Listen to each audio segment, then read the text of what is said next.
పాత్రికేయ మిత్రులందరికీ నమస్కారం. మన జరిగినటువంటి ఎన్డీఏ ఆధ్వర్యంలో సూపర్ 6 సూపర్ హిట్ ఏదైతే మెగా హిట్ అయిందో అనంతపురం జిల్లాలో, ఈ సందర్భంగా మా అధినేతల సూచన మేరకు ఇటు ప్రజలు ఆశీర్వదించి కూటమి ప్రభుత్వాన్ని అధికారంలో తెచ్చిన తర్వాత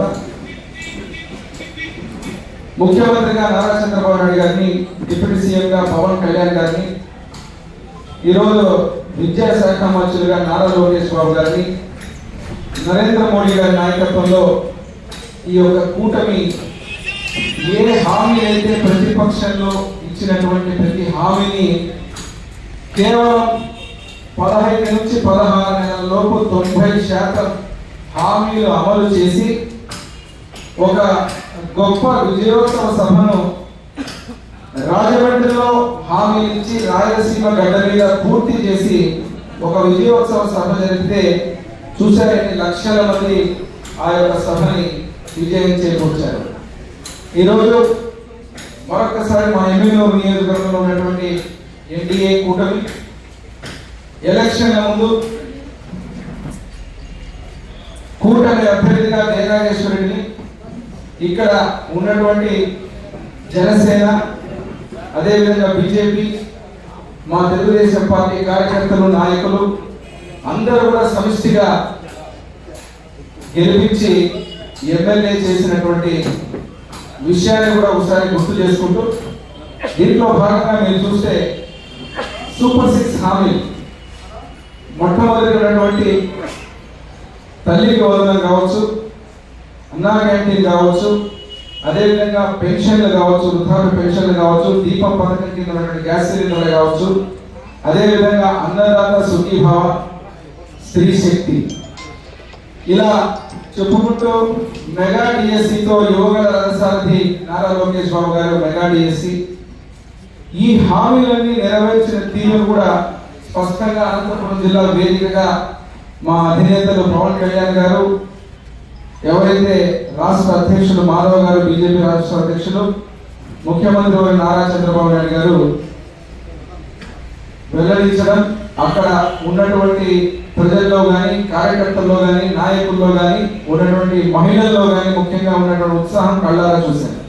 అదేవిధంగా నారా లోకేష్ బాబు గారు ఆ సభకు రాకపోవడం ఒక లోటుగా ఉందా, కానీ వారు ఎందుకు రాలేదనే ఒక కారణం చూస్తే మీరు నిన్ననే చెప్పారని, ఒక బాధ్యతాయుతమైన ప్రభుత్వంగా, ఒక మంచి ప్రభుత్వంగా, తెలుగు వారికి ఎక్కడైనా కష్టం వస్తే ప్రతి ఒక్కరి దగ్గరికి పోయేటువంటి ఈరోజు తెలుగుదేశం పార్టీ కావచ్చు, కూటమి పార్టీలు కావచ్చు, ఒక బాధ్యతతో నిన్న నారా లోకేష్ బాబు గారు నేపాల్లో జరిగినటువంటి ఏదైతే దుర్ఘటన ఉందో అక్కడ ఉన్నటువంటి గొడవల కారణంగా మన తెలుగు వాళ్ళు ఇబ్బంది పడుతున్నారని ఆ యొక్క ఆర్టీజీఎస్ ద్వారా ప్రతి ఒక్కరిని సంప్రదించి మన ప్రాంతాలకు మన తెలుగు వారిని దాదాపు 200 పైచులుకున్నటువంటి వ్యక్తుల్ని సురక్షితంగా ఈరోజు వారిని చేర్చేటువంటి కార్యక్రమంలో నిమగ్నమై వారి సభకు రాకపోయినా ఒక గొప్ప కార్యక్రమం ద్వారా ఈరోజు మన తెలుగు వారికి ఎక్కడ కష్టం వచ్చినా మళ్ళీ తెలుగుదేశం పార్టీ, కూటమి పార్టీలు అండగా ఉంటాయని చెప్పి నిరూపించడం జరిగింది. వారికి ముఖ్యంగా ఎందుకంటే కర్నూలు జిల్లా నుంచి కూడా ఆ యొక్క నేపాల్లో చిక్కుకున్నటువంటి వ్యక్తులు కొంతమంది ఉన్నారు. ప్రత్యేక ధన్యవాదాలు నారా లోకేష్ బాబు గారికి మరొకసారి మా యొక్క ఎన్డీఏ పార్టీలు ఎమ్మెల్యేలు నియోజకవర్గం నుంచి తెలియజేస్తున్నాం. మరి ఇక్కడికి వచ్చినప్పుడు మీరు చూస్తే రాష్ట్రంలో మీరు ఏదైతే అభివృద్ధి యజ్ఞం చేస్తున్నటువంటి ముఖ్యమంత్రి నారా చంద్రబాబు నాయుడు గారు, ఒక పక్క డిప్యూటీ సీఎం పవన్ కళ్యాణ్ గారు, కేంద్ర రాష్ట్ర ప్రభుత్వాలు సంయుక్తంగా జరుగుతున్నటువంటి దీంట్లో అనేక అభివృద్ధి సంక్షేమ కార్యక్రమాలు అడ్డు తగులుతూ ఒక రాక్షస ఆనందం పొందేటువంటి ప్రతిపక్షం ఉండడం కూడా దురదృష్టం. ఎందుకు చెప్తున్నాం ఈ మాట అంటే, కేవలం ఈరోజు ఈ హామీలన్నీ అమలుపరుస్తూ రాష్ట్ర ప్రజలు చాలా ఆనందంగా ఉన్నారు, ప్రతి వర్గం సంతోషంగా ఉందని జీర్ణించుకోలేక ఇష్టం వచ్చినట్టు తప్పుడు ప్రచారం చేసేదానికి నిమగ్నమైతే ప్రతిపక్షం. ఈరోజు ముఖ్యంగా ఒక విషయం తెలియజేస్తున్నాం. జగన్మోహన్ రెడ్డి గారు మాట్లాడుతూ చెప్తారు, అసలు రైతులకు పూర్తి తీవ్రమైన కష్టాలు రైతులు ఉన్నారని చెప్పి మాట్లాడతారు. నాకు ఆశ్చర్యం కలిగిస్తుంది. ఇదే వ్యక్తి ముఖ్యమంత్రిగా ఉన్న రోజున ఇక్కడ మా మూడు మండల నాయకుల దగ్గర నుంచి కోనగంట, ఎమ్మిగనూరు మండలం, నందవరం మండలం, ఎమ్మిగనూరు పట్టణం, అదే జనసేన, అదే రకంగా బీజేపీ నాయకులు కార్యకర్తలు అందులో మీ ప్రెస్ మీట్లో మాకు అందరికీ తెలుసు. మా ప్రాంతంలో గత సంవత్సరంలో వారు అధికారం ఉన్న రోజున ఉల్లి రైతులు ఉల్లిగడ్డలు ఏదైతే రోడ్ల మీద పోసి గొర్రెలకు వేపుతా ఉంటే కనీసం పలకరించిన దాఖలాలు లేవు. ఈ రోజు నీతులు మాట్లాడుతున్నారు, దయ్యాలు వేదాలు వల్లించినట్టు వీళ్ళు నీతులు మాట్లాడుతున్నారు. వెంటనే ముఖ్యమంత్రి గారు స్పందించి మద్దతు ధర ప్రకటించి 1200, ఆ 1200 ఈరోజు రైతులకు అండగా ఉండాలని చెప్పి ఒక నిర్ణయం తీసుకుంటే అసలు ఏ రోజు పలకనటువంటి మీరు తప్పుడు ప్రచారం చేస్తారు. మీరు ఆ రోజు గుర్తుందో లేదో మీకు అందరికీ పబ్లిక్ తెలుసు, రోడ్ల మీద పోసి గొర్రెలు మేపోయే పరిస్థితి. కనీసం ఆ రోజు ఉన్నటువంటి ఇక్కడ శాసనసభ్యులు కావచ్చు, మంత్రులు కావచ్చు, స్వయంగా ముఖ్యమంత్రి గారే కావచ్చు, ఒక్క రోజు ఆ ఉల్లి రైతులకు మంచి చేయాలని ఆలోచన చేసిన దాఖలాలు లేవు. ఒకటి. రెండోది, ఇంకొక దురదృష్టం ఏమంటే ఫేక్ అనే పదానికి డిక్షనరీలో ఎవరైనా ఎదిగితే ఇప్పుడు ఎక్కడైనా గూగుల్లో పెట్టినా కూడా జగన్ పేరు వస్తుంది, జగన్ పార్టీ, వైఎస్ఆర్ పార్టీ అని వస్తుంది. అసలు ఫేక్ అనే మీనింగ్ అంటే వైఎస్ఆర్ పార్టీ. మీరు గూగుల్లో పెట్టి చూడండి, ఇంతకుముందు వేరే వచ్చేది, ఇప్పుడు ఫేక్ అనగానే ఆటోమేటిక్ వైఎస్ఆర్ పార్టీ పేరు వస్తుంది. నేను ఎందుకు చెప్తున్నా అంటే ఒక 2-3 ఉదాహరణలు చెప్తాను. మొట్టమొదటి ఉదాహరణ మనం చూసే రైతుల గురించి. రైతులు ఆత్మహత్య చేసుకున్నారు, ఫోన్లు చేసి పురుగుల మందు తాగి ఆ డబ్బాలో విషం పోసుకుని తాగారు, ప్రభుత్వ చర్యల వల్ల అని చెప్తే పాపం తీరా చూస్తే అక్కడ పోయి చూస్తే ఆ పురుగుల మందు డబ్బాలు ఉండేది విషయం కాదు, మందు, తాగే మందు. ఆ మందు తాగి జనసాగా అక్కడ పడుకొని ఒక ఫేక్ ప్రచారం చేసుకుంటూ రైతులు ఆత్మహత్యలు చేసుకున్నారని చెప్పి ఈ ప్రభుత్వాన్ని అప్రతిష్ట పాలు చేయాలనే దాంతో దొరికిపోయినారు. అంతకుముందు చూస్తేనేమో ఒక ఆయన వికలాంగుడు అని చెప్పి దిట్టంగా ఉండి చేతులన్నీ బలంగా ఉంటే వెనకలు పెట్టుకొని నాకు వికలాంగుడు అని చెప్పి పెన్షన్ల కోసం అని అక్కడ దొరికిపోయినారు. నిన్న ఆ చూపిస్తూ చెప్తున్నాడు ఆయన మెడికల్ కాలేజ్, స్వయంగా ముఖ్యమంత్రి గారు, మాజీ ముఖ్యమంత్రి గారు, ఆయన వీడియో చూపిస్తూ మెడికల్ కాలేజీలన్నీ అద్భుతంగా పూర్తయ్యాయని చెప్పారు. మా ఆధ్వర్యం ఇక్కడే ఉంది, మా పక్కనే ఉంది, మీరందరూ చూశారు. కాలేజీ ఏ స్థాయిలో ఉంది, ఏ రకంగా ఉంది, ఎట్లా ఉంది అని చెప్పి ఇట్లా కేవలం తప్పుడు ప్రచారాలు, ఫేక్ ప్రచారాలు చేసుకుంటూ రెండవ ఇక్కడ ఒక చిన్న స్ట్రాటజీ కూడా ఉంది వీళ్ళు. నేను బాగా గమనిస్తుంటే చూస్తే మీరు స్థానిక ఎమ్మెల్యేలో కావచ్చు, రాష్ట్రంలో కూడా కావచ్చు, ఏదైతే ముఖ్యమంత్రి గారు మా ప్రభుత్వం ముందుగానే చేస్తుంది, చర్యలు తీసుకుంటారు అనగానే దానికంటే ముందుగానే వీళ్ళు ఏదో పోరాటం చేసినట్టు ముందరకు వచ్చి ప్రజల్లో మా పోరాటం వల్ల ఇదంతా వచ్చిందని చూపించుకోవడానికి ప్రయత్నం అనేది చాలా బ్రహ్మాండంగా ఆర్టిస్టిక్ గా చేసేటువంటి పార్టీ వైఎస్ఆర్ పార్టీ. నేను ఇక్కడ స్థానికంగా కూడా ఆ ఉదాహరణకు సంబంధించిన 2-3 విషయాలు చెప్పాలి. మొన్ననే నేను చూశాను, ఏదైతే వైసీపీ పార్టీ పెద్దలు ఎవరైతే ఉన్నారో ఇక్కడ మన వారు హాస్పిటల్ పోయారు.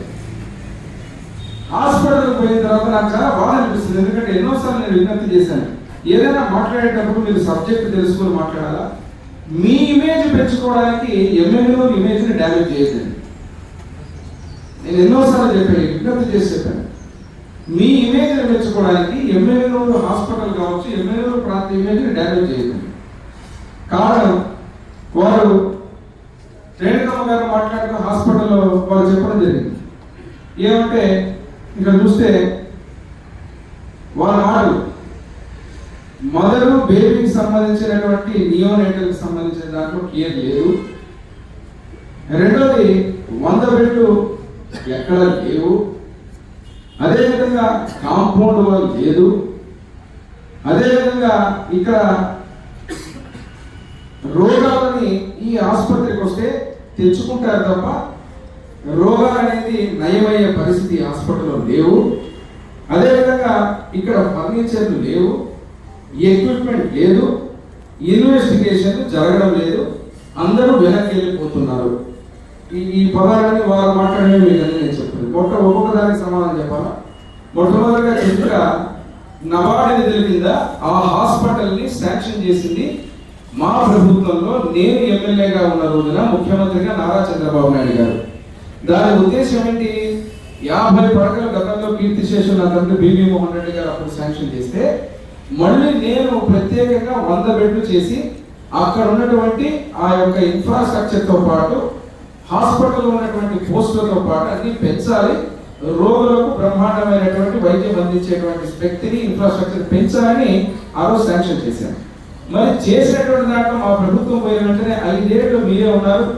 గమ్మత్ ఏమంటే దాని వాల్యూ పెంచుకొని మళ్ళా మీరు దాన్ని కొనసాగించారు. ఇది ఏదైనా ఒక ప్రాజెక్టు వైసీపీ హయాంలో కొనసాగించబడిందంటే ఒకటే ఒక ప్రాజెక్ట్ ఏదంటే హాస్పిటల్. అన్ని బంద్ చేశారు మేము శాంక్షన్ చేసిన అన్ని ప్రాజెక్టులు బంద్ చేసి ఈ హాస్పిటల్ కూడా కొనసాగించారు. మరి కొనసాగించిన దాంట్లో ఇప్పుడు మీరు అడిగిన ప్రశ్న మీరు అడుగుతున్నారు, ఇక్కడ కాంపౌండ్ వాల్ లేదు, ఓపీ పేషెంట్స్ షెడ్ లేదు, బయట వానకు ఎండకు ఏ రకంగా. మరి అదే రకంగా 100 బెడ్ హాస్పిటల్లో కనీస ఇన్ఫ్రాస్ట్రక్చర్ లో ఓపీ రూమ్ కూడా ఎగరగొట్టి 5 సంవత్సరాల్లో ఆ ఓపీ రూమ్ కూడా లేకపోతే నేనే మన ఎమ్మెల్యేగా శాసనసభలో మాట్లాడి ఆ ఓపీ రూమ్ కూడా పెట్టించాలని చెప్పి ఇదే జయరాజేశ్వర రెడ్డి ఇదే కూటమి ప్రభుత్వం బయటపడింది. అది ఎవరు తప్పు? మీ ప్రభుత్వంలో మేము ఆ రోజు తెచ్చిన ఒక ఈ హాస్పిటల్ ని కేవలము డబ్బులు పెంచుకొని మరి ఏం మాయ జరిగిందో ఏం అవినీతి జరిగిందో మాయ రూముల్నే మింగేశారు. మరి ఎవరు తప్పది? అది మేము సర్దిద్దున్నాను. 2 మీరు మాట్లాడుతూ చెప్తారు హెచ్డిఎస్ మీటింగ్ జరిగింది. మన హెచ్డిఎస్ మీటింగ్ లో నేను ఎమ్మెల్యేగా అందరి స్టాఫ్ అంతా కూర్చోబెట్టుకొని అక్కడ జరుగుతున్నటువంటి మొత్తం చర్చ అంతా ఏ రకంగా మిస్మేనేజ్మెంట్ ఏదైతే ఈరోజు డెలివరీ హాస్పిటల్ చేశారు మీరు, ఇటు ఇన్ఫ్రాస్ట్రక్చర్ కానీ ఇటు ఎక్విప్మెంట్ కానీ ఇది ఓటీ కానీ. ఎందుకంటే సబ్జెక్ట్ తెలుసుకుని మాట్లాడేది ఎందుకంటున్నా ఈ మాట ఏంటంటే ఒక డాక్టర్గా నేను ఆ రోజు హాస్పిటల్లో పోయినప్పుడు క్లియర్ కట్గా మన పాత బిల్డింగ్ నుంచి కొత్త బిల్డింగ్ మార్చేటువంటి ప్రక్రియలో ఆపరేషన్ థియేటర్స్ ఏవైతే ఉంటాయో అవన్నీ ఫ్యూమిగేషన్ చేయాలి. ఫ్యూమిగేషన్ చేయాలంటే అది ఒక ప్రాసెస్. ఆ ప్రాసెస్ లో రోగులు ఇబ్బంది పడకూడదని చెప్పి దాని కార్యాచరణ ప్రకారంగా కొద్దిగా ఈ ఓటీలు తయారయ్యేంత వరకు పేషెంట్లను చూడమంటే కుదరదు కదా.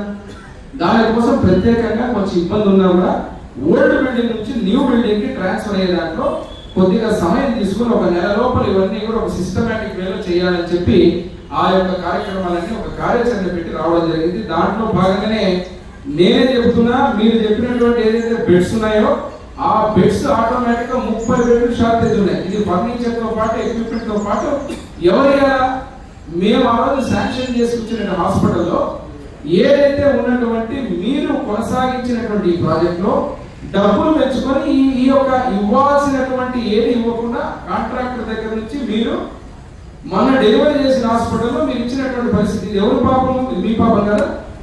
వైఎస్ఆర్ పార్టీ అధికారం ఉన్నప్పుడు జరిగింది కదా. ఇప్పుడు మళ్ళీ మేమేం చేస్తున్నాం?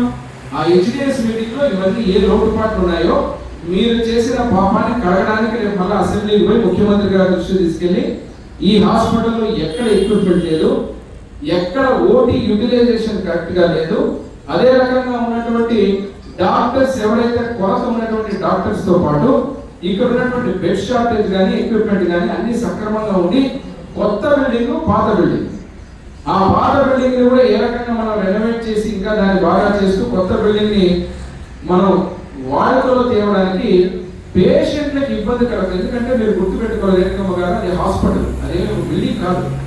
పేషెంట్ అనేది నిర్విరామంగా ఏదైనా కానీ ఎమర్జెన్సీగా వస్తుంటారు. మరి అదేవిధంగా ఈ సమయంలో మీరు పోయి నాకు ఆశ్చర్యం అనిపించింది, వారు పాపం కింద పడుకున్నటువంటి పేషెంట్ దగ్గర కింద కూర్చొని వారు మాట్లాడుకోవడం జరిగింది. ఒక మాట, మీకు బెడ్ లేదమ్మా, మీరు ఎందుకు ఇబ్బంది పడుతున్నారు?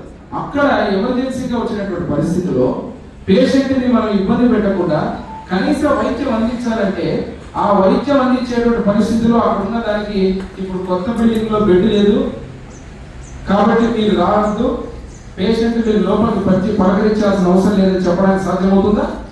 సాధ్యం కాదు. అదే రకంగా మీరు చూస్తే ఇంకొక గమ్మత్తు, వారు అడుగుతూ ఒక ఇన్వెస్టిగేషన్ గురించి మాట్లాడారు. ఏంటా ఇన్వెస్టిగేషన్? ఇన్వెస్టిగేషన్ లో బ్లడ్ రిపోర్ట్ ఎవరైతే తీసుకుంటారో ఆ ఎగ్జామినేషన్ లేదని, అది నెల నెల ప్యాకేజ్ కింద తీసుకుని హెచ్బిఏ1సి దానికి సంబంధించి అదే రోజు ఆ ఇన్వెస్టిగేషన్ ప్యాకేజ్ ఏంటంటే మరుసటి రోజు తెలుసుకున్నారు. అది ప్రతి రోజు ప్రతి నెల జరిగేటువంటి ఇన్వెస్టిగేషన్. నేను ఇంత క్లారిటీ ఎందుకు చెప్తున్నాను ఇవన్నీ అంటే, కేవలం ఈరోజు హాస్పిటల్ ఇమేజ్ని డ్యామేజ్ చేసే విధంగా మీరు ప్రతిపక్షంగా ఏదైతే మీరు తప్పులు చేశారో ఆ తప్పులన్నీ మా మీద వృత్తి, ఇక్కడ ఏదో ఫెయిల్యూర్ అవుతుంది. ఇప్పుడు మీరు చేసిన పాపాన్ని కడుగుతున్నాం, ఖచ్చితంగా అవన్నీ లేవు.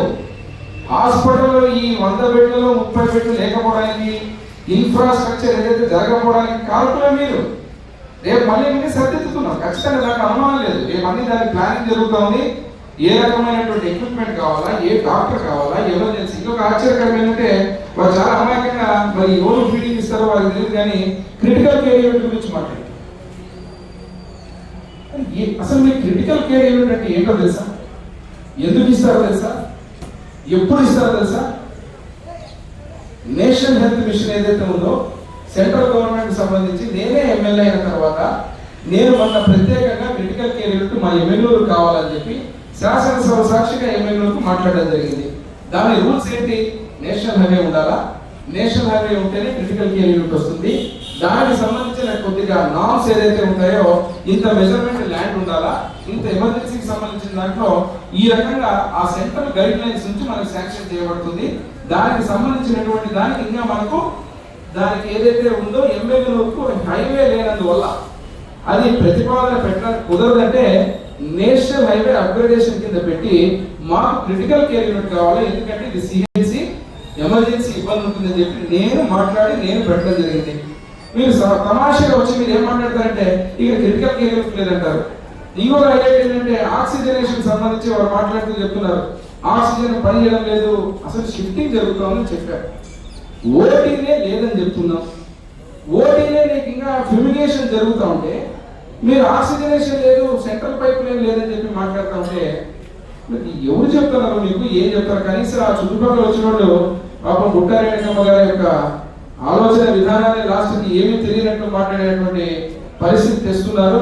అదేవిధంగా ఇంకొక విషయం ముఖ్యమైనది, ఇక్కడ చూస్తే మీరు వారు అడిగిన మాట ఇంకొకటి ఏంటంటే దీనికి కాంపౌండ్ వాళ్ళు ఏమంటే కాంపౌండ్ వాళ్ళు ఎక్కడైనా కానీ 12 నుంచి 13, 16 కోట్లు ఏదైతే ఉందో ఎస్టిమేషన్ చెప్తున్నారు, దాన్ని పెంచారు. నేనున్నప్పుడు 12 కోట్ల నుంచి పెంచినటువంటి దాన్ని మళ్ళీ పెంచారు. పెంచిన దాంట్లో కాంపౌండ్ వాళ్ళు కూడా డబ్బులు లేవని చెప్పి కాంట్రాక్ట్ వెళ్ళిపోతారు. ఇప్పుడు రేపు స్పెషల్ పర్మిషన్ తీసుకొని నేను మళ్ళీ హెల్త్ మినిస్ట్రీ దగ్గర నుంచి ఆ హాస్పిటల్కి సంబంధించిన దానికి ఏ రకంగా కాంపౌండ్ వాళ్ళని మనం ప్రతిపాదించాలని చెప్పి రేపు ప్లాన్ చేసుకొని పోతున్నాం. అంటే ఈ కాంపౌండ్ వాళ్ళు కానీ, ఈ బెడ్స్ కానీ, ఎక్విప్మెంట్ కానీ ఇవన్నీ లేకుండా కేవలం 100 బెడ్ హాస్పిటల్ రావడానికి కారకులు ఎవరు? మీరు కదా. 5 ఏళ్లలో మీరు ఏ ప్రాజెక్ట్ అయితే with all equipment 100 bed hospital అంటే పాత్రికేయ మిత్రులను గుర్తుపెట్టుకోవాలి. రేపు ఇక్కడ నేను వచ్చిన జీవోలు కూడా మీకు ఇస్తాను. ఆ జీవోలో ప్రతి ఐటమ్ ఉంటుంది. నా లక్ష్యమే 100 బెడ్ల హాస్పిటల్ తేవడానికి సో హాస్పిటల్ డాక్టర్స్ ఉండాలా, ఇంతమంది నర్సులు వస్తారు, ఇంతమంది స్టాఫ్ ఉంటుంది, ఇంత ఎక్విప్మెంట్ అప్గ్రేడ్ అవుతుంది. అప్గ్రేడ్ అయిన తర్వాత ఇవన్నీ వస్తాయి కాబట్టి మనం 100 బెడ్ హాస్పిటల్ వచ్చింది ఆనందపడాలి. మరి డెలివరీ చేసేసరికి నేను పోయి చూసేసరికి తీరా అన్ని సగం ఎక్విప్మెంట్ లేదు, బెడ్స్ లేవు, కాంపౌండ్ వాళ్ళు లేదు. అది ఆ రోజే నేను మాట్లాడడం జరిగింది, మీకు కూడా చెప్పడం జరిగింది. మొన్న గమ్మత్ ఏమంటే ఇక్కడ హెచ్డిఎస్ మీటింగ్ లో నేను అన్ని మాట్లాడాక అవే మాటలే వచ్చి పుట్టారెడ్డమ్మ గారు చెప్తారు, బట్ ఎట్లా జయనాగేశ్వర చేస్తాడు ఇవన్నీ. చేసేటప్పుడు పాపం వీళ్ళు వచ్చేదో పోరాటం చేసినట్టు మేము చేసినట్టు మేము ఇప్పుడు పోయి అన్ని రేపు పని అయిపోతుంది కాబట్టి రేపు 30 బెడ్లు జయనాగేశ్వర రెడ్డి మా కుటుంబ నాయకులు మేమంతా మా ప్రభుత్వం తెచ్చిందంటే మా పోరాటం వల్లే కదా మేము వచ్చినాం కదా.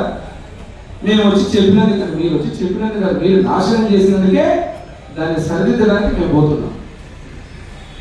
4వ పాయింట్ ఇక్కడ ముఖ్యమైనది, మన ఎమ్మెల్యే హాస్పిటల్ ఈరోజు నిన్న దాదాపు 10వ తేదీ 9వ నెల 25వ ఈ సంవత్సరంలో షేక్ కటికే జుబేదా వైఫ్ ఆఫ్ కటిక ఖాజా హుసేన్ ఎర్రవాడ గ్రామం ఏదైతే 3వ డెలివరీ ఆమె 5 కేజీల బేబీని డెలివరీ చేశారు. డాక్టర్ గారు ఎవరంటే డాక్టర్ కౌసర్ ఫాతిమా గారు. అదే రకంగా ఈరమ్మ రోజమ్మ ఇద్దరు స్టాఫ్ నర్సులు. నేను ఎందుకు చెప్తున్నానంటే 5 కేజీల బేబీని డెలివరీ ఆషామాష విషయం కాదు. ఒక డాక్టర్గా నాకు తెలిసి ఏంటని ఈరోజు మన హాస్పిటల్లో అద్భుతంగా ఇటువంటి కాంప్లికేటెడ్ కేసెస్ కూడా బ్రహ్మాండంగా చేసి రాష్ట్రంలోనే ఎమ్మెల్యేనూరు హాస్పిటల్ స్టేట్ పొజిషన్లో నెంబర్ 1 పొజిషన్లో ఉంది డెలివరీస్లో. ఇటువంటి హాస్పిటల్ని మీ ఇమేజ్ కోసము ఆ హాస్పిటల్ ఇమేజ్ డ్యామేజ్ చేసే మాటలు మాట్లాడండి దయచేసి. రెండోది, మీరు చెప్పినటువంటి అవన్నీ మా నోటీసులో ఉన్నాయి. మేము ఆల్రెడీ హెచ్డిఎస్లో చర్చించాం. దాన్ని అన్ని చేసి రాబోయే రోజుల్లో చేసుకొని బ్రహ్మాండంగా ఓల్డ్ బిల్డింగ్ నుంచి ట్రాన్సిషన్ పీరియడ్ ఏదైతే షిఫ్ట్ అవుతా ఉందో ఈ టైంలో జరిగేటువంటి దీన్ని రాజకీయ కోణంలో మాట్లాడడం. మూడోది, మన ఇంతకుముందే చెప్పాను ఫేక్ అని. ఈ ఫేక్ పార్టీ ఫేక్ నాయకులు మాట్లాడే మాట మన ఉల్లి రైతులు మీరే ప్రత్యక్షంగా మీరే చూశారు. ఆ రైతాంగం పరిస్థితి ఎట్లా ఉందంటే కిక్కిచ్చే మందు దాగి రైతులు పాయిజన్ తీసుకున్నారు, చనిపోయారని అదొక ఫేక్. కాబట్టి ఈ తప్పుడు సమాచారాలతో పాటు అబద్ధాలు చెబుతూ వారి సొంత మీడియాలో కానీ ఛానళ్ళలో కానీ పార్టీ నాయకులు ఎవరైతే ఉన్నారో వారి చేత కానీ ఇలా తప్పుడు ప్రచారాలు చేసి ఎమ్మెల్యేనూరు నియోజకవర్గ ఇమేజ్ని మీ ఇమేజ్ కోసం డ్యామేజ్ చేసే పనులు చేయొద్దండి దయచేసి. ఏదైనా మీరు సలహాలు చెప్పారు, కొన్ని సలహాల్లో ఆల్రెడీ ఆ విషయాలన్నీ చర్చించడం జరిగింది. మూడో విషయం చూస్తే నేను వారు మాట్లాడి ఇంకొక పాయింట్ కూడా చెప్పారు. విష జ్వరాలు అంటే ఎక్కడ ఉంది విష జ్వరాలు? హాస్పిటల్ సీజనల్ ఉన్నప్పుడు నిన్ననే నేను కేటగిరీగా చెప్పాను. ఆగస్టు నెలలో 1816 కేసెస్ వస్తే డెంగ్యూ ఫీవర్లు 2. ఈ ప్రభుత్వం కూటమి ప్రభుత్వం క్షేత్రస్థాయి దగ్గర నుంచి ఏఎన్ఎం ఆశా వర్కర్ కాంబినేషన్తో ఇటు ఎండిఓ యూఆర్ఎస్ అండ్ డాక్టర్స్ ఒక వాట్సాప్ గ్రూప్ కూడా తయారు చేసుకొని ఎక్కడైతే స్టాగ్నెంట్ వాటర్ ఉందో ఈవెన్ ఇంటి ముందే కాదు రోడ్డు మీద వానలో ఉన్నటువంటి దాని మీద కూడా చేస్తూ ఎమ్మెల్యే మున్సిపాలిటీలో మీకు తెలుసు 3 నెలల క్రితమే మీకు స్టామ్ వాటర్ డ్రైన్స్ మొత్తం డీసిల్టేషన్ మనం చేయించాం. గతంలో విపరీతంగా నిలబడిపోయేటువంటి కాలువలు ఎక్కడ పడితే అక్కడ మొత్తం అంతా బ్లాక్ అయ్యే పరిస్థితి. కొన్ని చోట్ల ఎక్కడైతే కొన్ని భూ వివాదాల వల్ల అక్కడ కూడా ఆగున్నాయనేటువంటి స్టామ్ వాటర్ డ్రైన్స్ కూడా సపరేట్ రివ్యూ పెట్టి వాటిని కూడా క్లియర్ చేసి ఎక్కడ కూడా ఇబ్బంది కలగకుండా చేస్తున్నాం. ఏదైతే ఉన్నటువంటి అన్ని చర్యలు తీసుకొని ఎక్కడైనా ఒక డెంగ్యూ పేషెంట్ ఏదైనా ట్రేస్ అవుతే 200 మీటర్ల దూరంలో ఉన్నటువంటి అందరినీ కూడా ఇబ్బంది కలగకుండా వాళ్ళని సర్వేలెన్స్ అందరినీ యాక్టివేట్ చేసి ఎక్కడ కూడా ఇబ్బంది కలగకుండా చేస్తున్నాయి. అంటే ఇది ఏదో జరిగిపోతుందని మున్సిపాలిటీలో పారిశుద్ధ్య లోపం ఉంది. అసలు కామన్ సెన్స్ ఏదైనా ఉండాలి. హాస్పిటల్ పరిధిలో ఉండేటువంటి దాంట్లో హాస్పిటల్లో కమిషనర్ పాత్ర ఏముంటుంది? That is completely commissioner of health కింద వస్తుంది. అసలు కమిషనర్ ఆఫ్ హెల్త్ అదే రకంగా ఉన్నటువంటి టీసీహెచ్ ఏదైతే ఉన్నటువంటి ఏపీఎంఐడిసి కింద వచ్చేటువంటిది. ఇప్పుడు మీరు మాకు బాగా గుర్తు చేశారు, నేను కూడా మర్చిపోయింది. గతంలో శానిటేషన్ సిబ్బంది కానీ సెక్యూరిటీ సిబ్బంది కానీ సక్రమంగా హాస్పిటల్లో లేరు. వీళ్ళందరినీ పెట్టిండు మీ హయాంలో పెట్టుకోండి. మేము ఖచ్చితంగా మీరు చెప్పారు కాబట్టి తీసేస్తాం. మేము కూడా నాకు కూడా కొంచెం మెరుగులు చేశారు. అందరినీ తీసేసి ఎవరైతే ఉన్నారో సమర్థత కరెక్ట్గా ఉన్న వాళ్ళందరినీ పెట్టి రేపు మీరు హాస్పిటల్కి చెడ్డ పేరు తెచ్చేటువంటి టీం అంతా పెట్టిన మీరు మీ పార్టీ నాయకులు వాళ్ళని కూడా అందరినీ తొలగించి ప్రక్షాళన చేస్తాం. మీరు చెప్పే సలహాలో ఇటువంటి ఒక మంచి సలహా ఇచ్చారు. ఏదైతే మాకు ఉన్నటువంటి శానిటేషన్ కానీ అదేవిధంగా సెక్యూరిటీ డిపార్ట్మెంట్లో కానీ సక్రమంగా లేరని వాళ్ళందరూ నేను విచారణ చేస్తే మీ హ్యాండ్లో పెట్టడం చేసింది. అందరినీ తొలగించడం జరిగింది. కరెక్ట్గా ఎవరైతే పని చేస్తారో క్యాలిబర్ ఉన్నటువంటి వాళ్ళని పెడతాం. ఈ ఫేక్ పార్టీలు అదే రకంగా జగన్మోహన్ రెడ్డి గారు ఎన్ని బిల్లు మొగ్గలేసిన రాష్ట్రంలో మా ఐక్యత, మా అధినాయకుడు వేదిక అనంతపురం జిల్లా వేదికగా ఇచ్చినటువంటి ఒక సందేశం ఏదైతే బీజేపీ జనసేన తెలుగుదేశం ఐక్యత మీరు ఎన్ని కుట్ర కుతంత్రాలు చేసినా ఎన్ని కట్టుటమారి విద్యలు ఉపయోగించినా ఎన్ని డ్రామాలు ఆడినా మా పార్టీల్లో విభేదాలు సృష్టించాలని మీరు చేసే ప్రయత్నాలు, సోషల్ మీడియా ద్వారా మీరు చేసే ప్రయత్నాలు ఇవన్నీ కూడా దేనికి ఏ దానికి కనీసం మా యొక్క ఆలోచనలు కూడా మార్చవు. ఉక్కు సంకల్పంతో ముందుకు పోతాం. అదేవిధంగా ముఖ్యమంత్రి నారా చంద్రబాబు నాయుడు నాయకత్వంలో, డిప్యూటీ సీఎం పవన్ కళ్యాణ్ గారి నాయకత్వం, నరేంద్ర మోడీ గారి నాయకత్వంలో తిరుగులేని విధంగా రానున్నటువంటి 25 ఏళ్ళు తిరుగులేని విధంగా ఈ రాష్ట్ర అభివృద్ధికి మా ఎమ్మెల్యేలు నియోజకవర్గ అభివృద్ధికి అందరూ కూడా కొనసాగిస్తామని తెలియజేస్తాం. నిర్మాణం అనేది మహానుభావుడు రాజ్యాంగ నిర్మాణం కింద వారికి సంబంధించినటువంటి దాంట్లో నేను శాసనసభ్యులు ఆ రోజునే ఆ భూమిని కేటాయించడం జరిగింది. మా దళిత నాయకులు దళిత సోదరులందరూ ఆ రోజు ప్రత్యేకంగా వచ్చి దాన్ని అడగడం జరిగింది. సో దాన్ని ఏర్పాటు చేయడం జరిగింది. దాంట్లో అనుమానం లేదు. ఇక్కడ చిన్న చరిత్ర ఏమంటే మీరు అందరూ పాత్రికేయ మిత్రులు కూడా బాగా ఆలోచించాలా. వాల్మీకి స్థలం కేటాయించి వాల్మీకి భవన్ అని చెప్పి ఆ రోజు నిధులు కేటాయించి నేను ప్రత్యేకంగా మా అధికారం కోల్పోతే ఆ ఉన్న నిధుల్ని పోగొట్టి 5 సంవత్సరాలు వాల్మీకులకు కనీసం లోపలికి కాలు పెట్టడానికి అవకాశం ఉంది ప్రభుత్వం 5 ఏళ్ళు.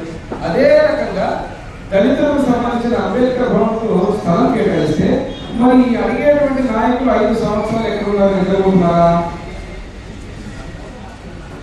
ఆ స్థలానికి సంబంధించి ఏదైతే మీరు ఉన్నటువంటి ఐక్యత సమితి ఏదో అన్నారు, వాళ్ళందరూ ఏం చేస్తున్నట్టు నాకున్న సమాచారం అంటే ఎమ్మెల్యేలో కాకుండా వేరే నియోజకవర్గాలు వచ్చిన వాళ్ళు కూడా ఇక్కడ వచ్చి పోరాటాలు చేస్తున్నారు.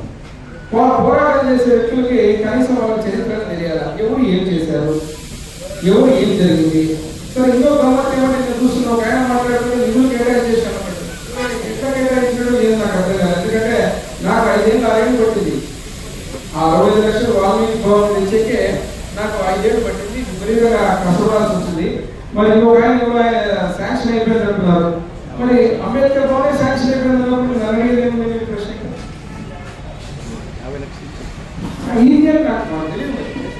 నేనైతే ఉన్నటువంటి ఏదైతే ఉందో స్థలం కేటాయించి మేము అనుకుంటున్నాము. నిన్ననే మా దళిత నాయకులందరూ మాట్లాడుకొని దానికి ఎంత ఉంది, ఎంత ఏదైతే కేటాయించిన భూమి ఉంది, ఆ భూమితో పాటు ఏ డిజైన్ అంబేద్కర్ భవన్ అద్భుతంగా బిల్డింగ్ తయారు చేయాలా, దాని ఎస్టిమేషన్ కాస్ట్ ఏదైతే నాకున్న అవగాహన ప్రకారంగా ఏదైనా కానీ ఒక డ్యూ ప్రాసెస్ ప్రకారంగా నడుస్తుంది. ఆ నిధులు ఏదైతే కేటాయించబడ్డాయో అది ఏ డిపార్ట్మెంట్, ఎక్కడి నుంచి వచ్చింది, శాంక్షనింగ్ అనేది గవర్నమెంట్ ఏదైనా కానీ మా తండ్రి గారి పూర్తి కళ్యాణ భవన్ కట్టినా ఏదైనా కట్టినా మున్సిపల్ కౌన్సిల్ ఆమోదం చేసిన తర్వాత అది ఖచ్చితంగా త్రూ కలెక్టర్ త్రూ గవర్నమెంట్కి మనకు అప్రూవల్ పోవాలా. అప్రూవల్ పోయిన తర్వాత మనకు డ్యూ ప్రాసెస్ కింద మనకు శాంక్షన్ అవ్వాల్సి వస్తుంది. వాల్మీకి భవన్కి అదే రకంగా నేను చేసేటప్పుడు డబ్బులు తెచ్చాము. మరి ఏమీ కాకుండా నేను పోరాటం చెప్పాను కదా, మీ ఇమేజ్ కోసం, సొంత ఇమేజ్ కోసం రేపు ఎట్లా జయనాగేశ్వర మా దళిత నాయకులు మేమందరూ అతను ఎట్లా అంబేద్కర్ భవన్ కడతాము, కట్టేటప్పుడే మా పోరాటం వల్ల వచ్చిందని చెప్పుకునేకి ఇవన్నీ సహజంగా జరిగే కార్యక్రమాలు. ఇప్పుడు వాళ్ళ ఆరాక్రమం ఏంటంటే అది మేము తెచ్చినా ఎవరు తెచ్చినా మహానుభావుడు అంబేద్కర్ భవన్ ఎమ్మెల్యేలో జరిగేది, ఏ కార్యక్రమాలు చేసేది కూటమి ప్రభుత్వ ఆధ్వర్యంలోనే. ఈరోజు మా దళిత నాయకులందరూ కూడా మాట్లాడడం జరిగింది. ఎందుకంటే ఇవన్నీ నేను మీ మొదట్లోనే చెప్పిన పాత్రికేయ సోదరులందరికీ మీ ఇమేజ్ కోసము ఆరాటం తప్ప మీ ఇమేజ్ కోసం తప్పుదో పట్టించే కార్యక్రమాలు చేయదండి. ఇప్పుడు నేను అదే చెప్తున్నా, బాగుంది పోరాటం బాగుంది. నేను నవ్వొచ్చింది నాకు. అదే మీరు చెప్తే శాంక్షన్ అయిపోయిందని ఎవరో ఒక ఆయన సేవలు అవుతున్నాడు, ఏమి ఇచ్చినారు, ఏం చేస్తున్నారు, ఎవరు ఆయన కప్పించుకున్నారు, ఎవరు నాకు తెలియదు.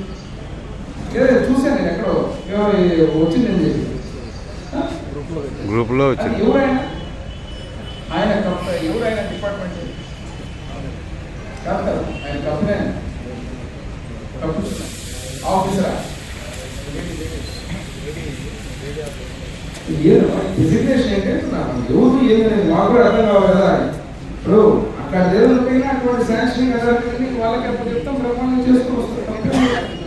నేనేమంటానంటే మహానుభావుల విగ్రహాలు కానీ మహానుభావుల బిల్డింగ్స్ కానీ దళితులు కావచ్చు, బీసీలు కావచ్చు, ఎవరైనా కావచ్చు, వీరందరికీ కూడా ఎమ్మెల్యేలో కీర్తి చేసిన అందరికీ బీవీ మోహన్ రెడ్డి గారి దగ్గర నుంచి నా వరకు మా కూటమి నాయకులు అందరూ కూడా ప్రతి ఒక్కరిని గౌరవించి ప్రతి ఒక్కరికి చేయాల్సిన బాధ్యత మా మీద ఖచ్చితంగా గతంలో చేసి ఏదో రాజకీయం కోసమో లేకపోతే నాకు మార్పుల కోసం చేయం. వాళ్ళకు మాకు తేడా అంటే మీ ఇమేజ్ కోసం పోరాడవద్దు, ఇష్యూ కోసం పోరాడితే నిజంగానే అనుకుంటారు కదా. కానీ ఏదో మీ ఇమేజ్ కోసం పోరాటం చేస్తే లాస్ట్కి జగన్మోహన్ రెడ్డి లాగే మీరు కూడా జగన్మోహన్ రెడ్డి టీమే బీ టీము అపస్పారాలు తప్పు అంతే. అంత తప్ప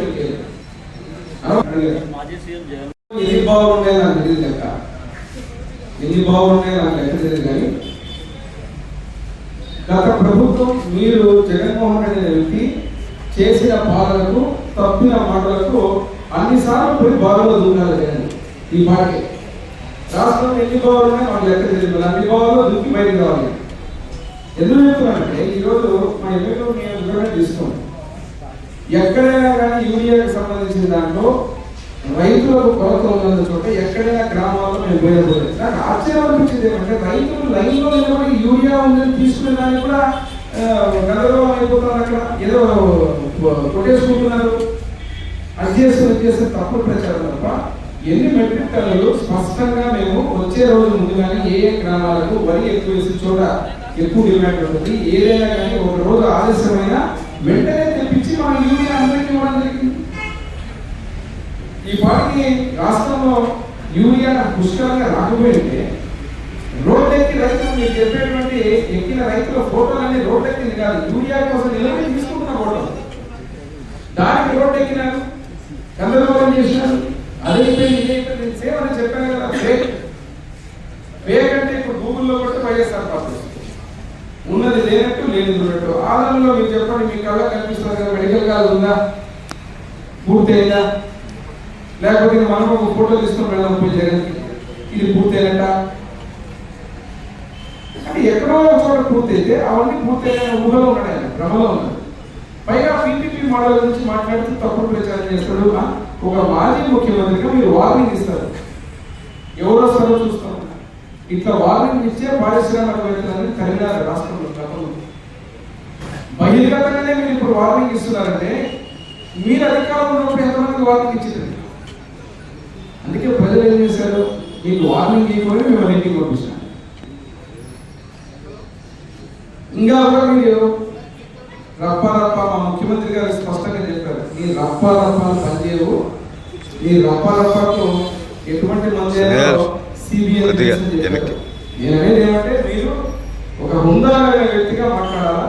మీరు ఒక మాజీ ముఖ్యమంత్రిగా ఎట్లొస్తారో చూస్తారో, రేపు ఎవరైనా తీసుకుంటే ఇంకోటి గమనించండి. అంటే చాలు నేను వస్తాను అధికారులు అని. ఇంకా 15 ఏళ్ళైంది మేము గెలిచి, అప్పుడు ఎట్లా వస్తారు మేము? ఎక్కడున్న ఎన్నికలు, ఏ అంశం జరుగు ఎన్నికల గురించి రాబోతున్నాయి, ఏ